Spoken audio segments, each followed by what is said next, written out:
Sidney Lumet has made some 39 movies in 4 decades as a film director. His first was the stunning 12 Angry Men, Dog Day Afternoon, Prince of the City, Serpico, Network, and The Verdict followed, among others. A D.W. Griffith Award winner, Lumet has just published a memoir of a life in the film business called Making Movies, and I am very pleased to have him here. Welcome. Thank you, It's great to see you. Nice to see you. I take this is the upcoming, with all the power we have, we can get an upcoming New York Times Magazine review. New York Times review. Actually, we got it because it's out early. Roger Ebert says about you, Making Movies is a sane, even invaluable book about the job of being a movie director. From the creation of the screenplay to the final previews, Mr. Lumet explains every step in the process, drawing examples from his own career with startling honesty. This is not an autobiography, but it is a more revealing than most memoirs, discussing with complete frankness the technical, practical, financial, and artistic decisions a director makes. He ends by saying, I am sometimes asked if there is one book a filmgoer could read to learn more about how movies are made and what to look for while watching them. Excuse me. He concludes by saying, this is the book. Why did you write this book? I mean, obviously, if you thought you were getting these kind of reviews, then you have achieved the goal of making a book that would be a companion for everybody who wants to enjoy movies. I never expected that kind of reviews or the kind of success it's been meeting with Charlie, where we're in our second printing and we haven't been out that long, which is terrific. I wrote it, Charlie, because I was so tired of the theories. I was so tired of students not knowing their work. You know, I taught a postgraduate course at Yale many, many years ago, movie course. Film, it's tough for me to say the word film. Cinema won't pass my throat. And then I did another one in Columbia about 4 years ago. I was amazed at the ignorance of the students. And then also in terms of the general public, you know, that perennial thing that happens when you, people passing when you're shooting in the city and they're passing a location, and the first thing you say is, well, what's everybody standing around for? You know, and the fact is very real work is going on. And then the second thing that happens, which is when, if they come to the studio and see some of the work there, I never knew movie making was so hard, is what they inevitably say. So I thought that there'd be kind of a value on all levels just to really get down to how is a movie made? What are the steps? Who's involved? What are their jobs? On both a creative level and a technical level. Okay. I want to talk about all of that and also talk later about some of the actors you've worked with, whether it's Brando, Faye Dunaway, many others, and in terms of what they bring to Al Pacino, what they bring to the table when you work with them. But let me just start off talking about, where does a movie start for you? It starts when I either have read a script that's been sent to me, and what happens, Charlie, is I just react completely instinctively. I'm not analyzing it. I have no theme. I have no idea of the kind of picture I want to do. I'm open, and a very good audience. And what to me is interesting is that almost every time I've accepted a script, it's been on the first reading. If I've had to read it more than once, chances are I've said no. And if it doesn't grab you at first reading, then you pass. Well, you know, there are obviously deficiencies in this. I've done some very bad movies, but I've also done some very good ones. And you also say that some of the movies that you did because, A, you needed to work. Absolutely. You got tired of waiting around for the right film, so you just made one, or because you needed the money. In some cases, those films have turned out better than the movies you made because it seemed like the best thing in the world for you. Absolutely. You know what happens? I don't think anybody good really knows when the work is going to turn out good. I'm not being falsely modest here. I think there's a reason I've gotten good results and other directors will never get good results. But it's a question of preparing the ground in such a way that the lucky accident can happen. And I know this is true of musicians. I know many writers feel that way. When you just prepare the ground so that the piece can take on a life of its own and run away with it. Let me ask something that I've always wanted to ask you and others, and it may even apply to you in some instances. I love The Verdict. You haven't made anything since The Verdict that I like as much as I love The Verdict. Francis Ford Coppola hasn't made a movie that I really liked a lot in a while. Now, he would differ and say this was really good and this was really good. But I think the majority of film goers and critics wouldn't say that. How does someone like Coppola, you or occasionally, and other people who have shown they know what it's about and they're at the top of the class, fail at making good movies? It happens, Charlie, out of two reasons. First of all, there's that very, very important area of self-deception, which is really necessary to even go to work in the first place, because the work itself is so hard. You've got to be prepared to say, I believe in this, I don't see the problem, a kind of plunging in with faith, and very often it's misdirected. I've had 2 pictures in which, around the second or third day of shooting, I realized, my God, I was wrong. I've got to go through with it, but it's never going to be what I thought. I've got to go through with it, and worst of all, I can't tell anybody because I'm the director, right? so there's that. Then there are pressures. It's a very strange marketplace out there now, and I know the rules of that jungle very well. And I always used to say I need 1 hit so I can get the money for 3 more flops. And now it's getting even more severe, and I think, in my view, the taste level is slowly sinking in this country, not just in movies, I think generally. Let me tell you an interesting story. I interrupt you. I had lunch yesterday with a great editor in America who said to me, who are the great poets today? Who are the great novelists today? Who are the great filmmakers today? He said, I think that we are not somehow today in our producing greatness like we used to. Now, a lot of people bemoan the good old times and the golden age of Hollywood, the golden age of television, all that. But here was somebody who would be classified as an intellectual saying, I don't see it out there. I said to him, you know, you're a great editor. Why don't you go commission a book, get somebody to write a book about that? What's happened to us? What do you think has happened in movies? Television. I think basically what's happened, we are now probably, on our 3rd generation of people who did not know life before television, and that they're used to, they've been brainwashed into a state of acceptance of what television producers think is reality, Aaron Spelling's version of what reality is. And you know that wonderful line in Network when Peter Finch, in his rage, says to the audience, for God's sakes, you're real. I'm just a picture, you know, and which really sums it up, because people's contact with reality is completely determined by the box. And it's an isolated experience. Let's just start with that. It's not done, it's not shared in any way. And in my view, it's causing a major crisis in all aspects. You know, I just came back off this book tour, Charlie, and how can you hit cities more architecturally different than, let's say, Boston, Washington, Chicago, San Francisco, L.A.? You know, they've almost got a culture. They do have a cultural difference about them. But you know what's happened? There's a homogeneity. Oh, every city has its Pizzeria Uno. You can go from Pizzeria Uno to Armani, you know, depending on how much money you want to spend. And every hotel is owned by the same people. We stayed at what is called a boutique hotel in San Francisco, a charming little place. It's owned by a chain, which is opening boutique individual hotels all over. And I think precisely you used the word right on, that homogeneity is going to destroy us. A couple of things about movies that intrigue me. One, you don't believe in, speaking of this, you don't believe that these testings and preview audiences, which can cause directors and studios to force directors to change endings, are necessarily good. Right. I think it's a disaster. I think because, again, it's forcing it onto a kind of homogeneity. The whole testing process, look, I'm not a fool. I know that movies have to make money, and I'd be thrilled to change the picture, not all pictures, but some pictures, to see if it can make more money.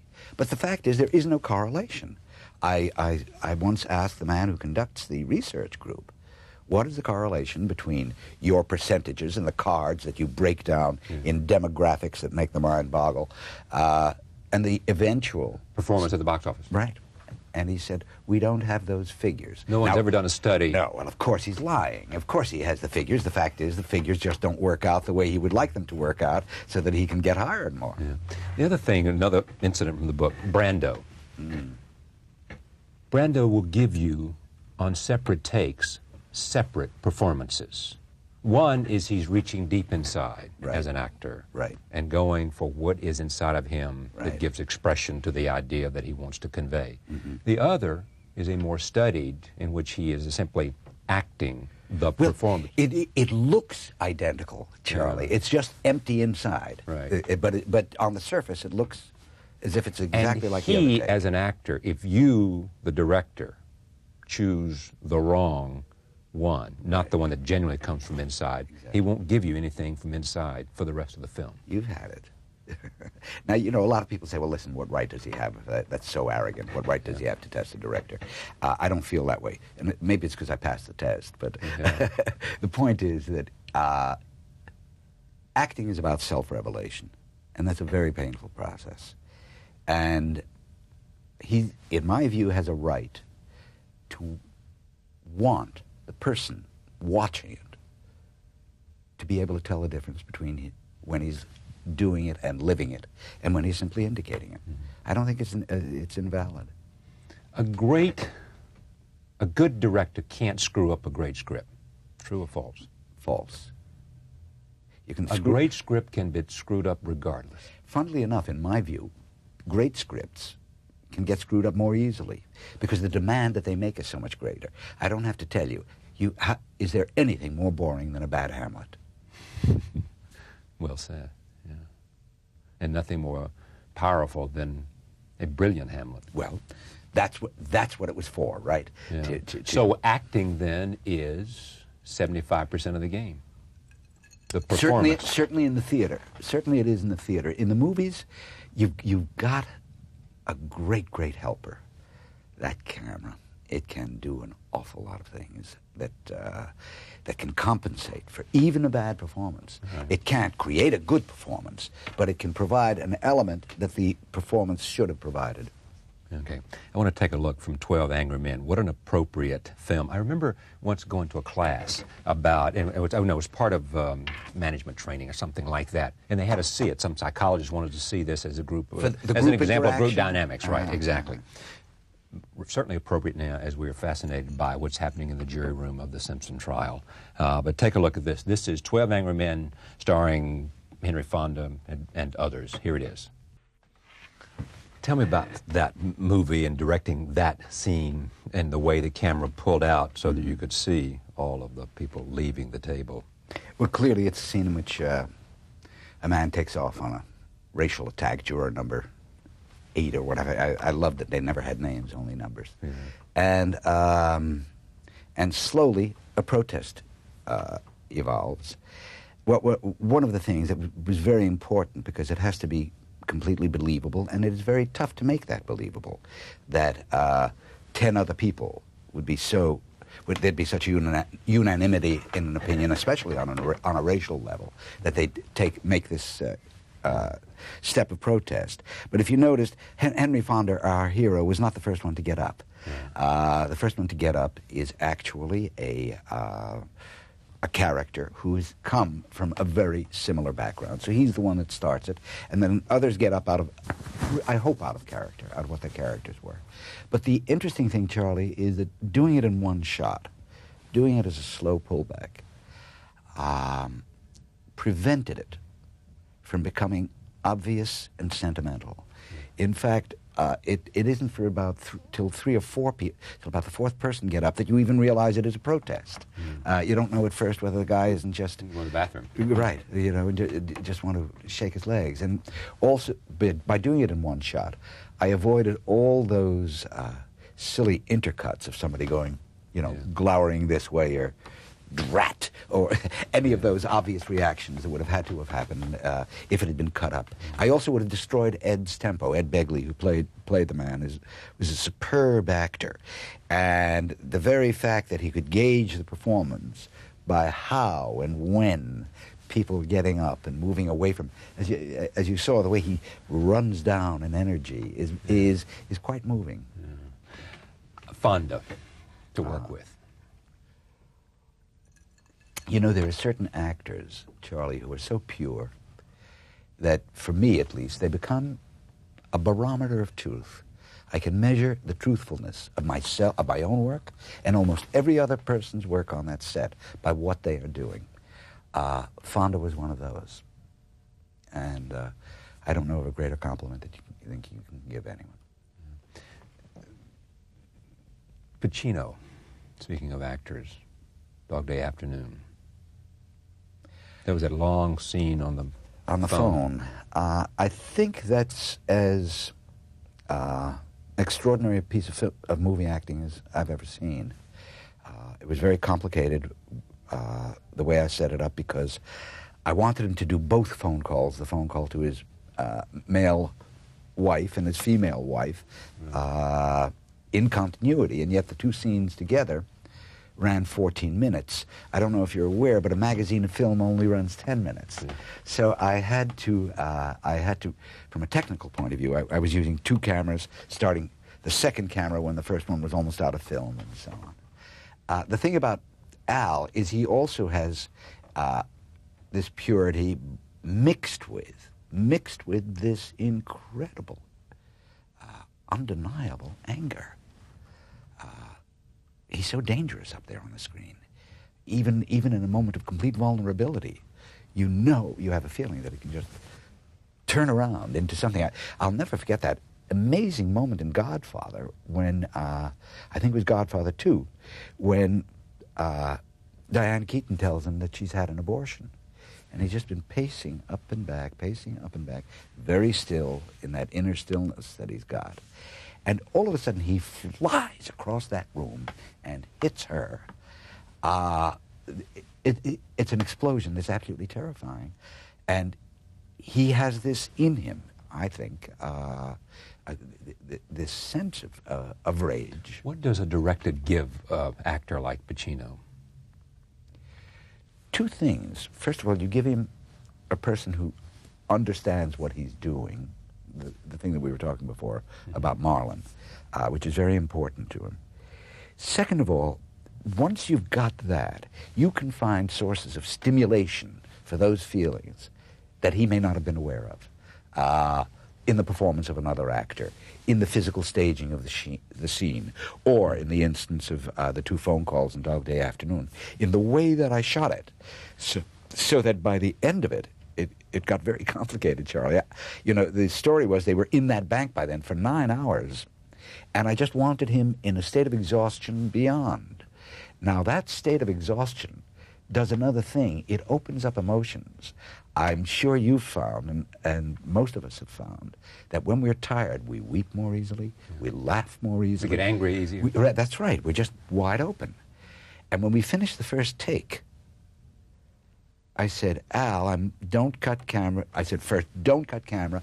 Al, I want to go back and do it again. And he looked at me and he said, you've got to be expletive deleted kidding. And I said, I am not kidding. We have to go again. Action. And he started again from the top. And in the meantime, while that the exchange went on, they had changed a magazine of film. So that when he finished the second take of it, he literally didn't know where he was. I mean, the exhaustion was so complete. The amount of emotion. Did he then recognize that the second take was better? He didn't know. When we talked about it afterwards, he said, I didn't even know. I forgot that you told me to go again. I didn't even know we did a second take. Yeah. But when he saw Rushes the next day, he sure did. Network. This is a Howard Beale when he's giving a speech and has a heart attack.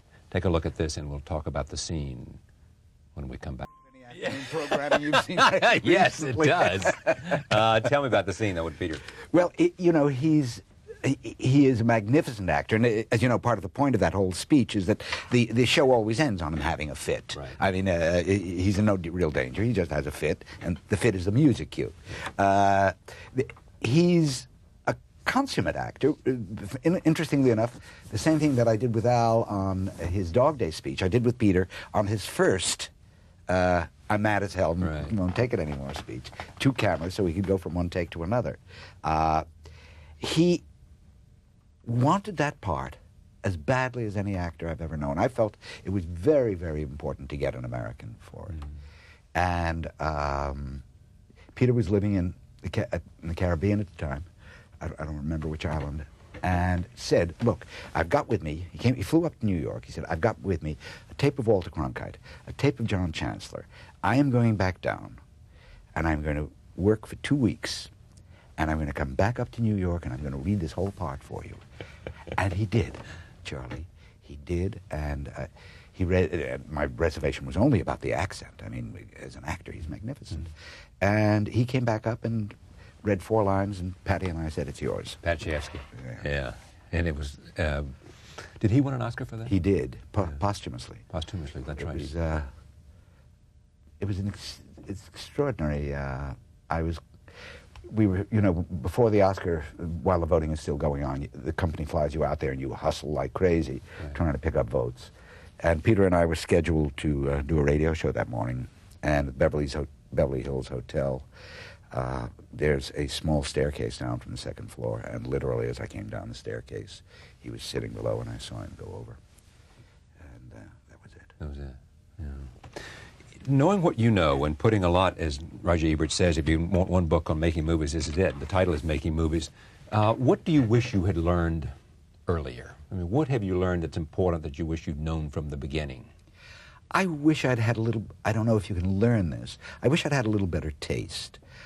Taste, yeah. I think I tended to overstate an awful lot.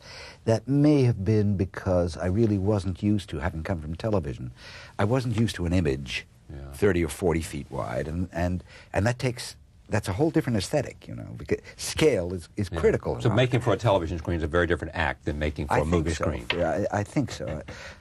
You have to tell the story differently. You have to use the camera differently. So I wish I'd had a little more restraint. But there are things I like too. I had a lot of courage, which you were noted for making political films that had to do with a passion about politics in the broadest sense of the word. Right. Not politics and who's winning elections, but the politics of, you were passionate about that. Can you make those films today? I think it'll be very tough. I don't know, I haven't tried. But my guess is that they are running so scared, and the cost of production is up so enormously. You know, Charlie, if a picture doesn't gross 9 figures now, by that I mean over $100 million, they really look at it as a flop. Notwithstanding how much it costs. Yeah, exactly. But the reason I look at it that way is because most films now cost over $30 million to make, I guess. I think that's the average cost has gone up to there, and the prints and advertising are now equal, if not greater, than the cost of the movie. What's your favorite film that you made? That I made? Yeah. Charlie, I wish I could tell you. I'm ducking the question, and as you know, I don't duck many. Right. I duck it because, in a way, it makes an orphan out of the others. Yes, indeed. What film that you have seen do you wish you had made?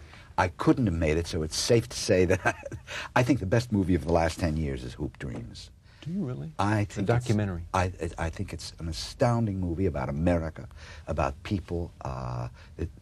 There's no way of saying too much about that movie. Sort of missed it on the Oscars, didn't it? I think they made a great error by trying to... well, it wasn't a great error. I would have loved to have seen it nominated for Best Picture, because to me it was. All right. Making Movies by Sidney Lumet. It's gotten good reviews. It really is an understanding of how the business is made. You'll learn a lot about cameras. You'll learn a lot about how actors approach their craft. It is not about a gossipy book about actors and actresses. It is really a book about one man's love for the craft of making movies and how he goes about it. And when you come away with this experience of reading this book, you'll understand more about movies, which all of us love. Back in a moment. Stay with us for an extraordinary story from Chicago by an Esquire magazine reporter. Back in a moment.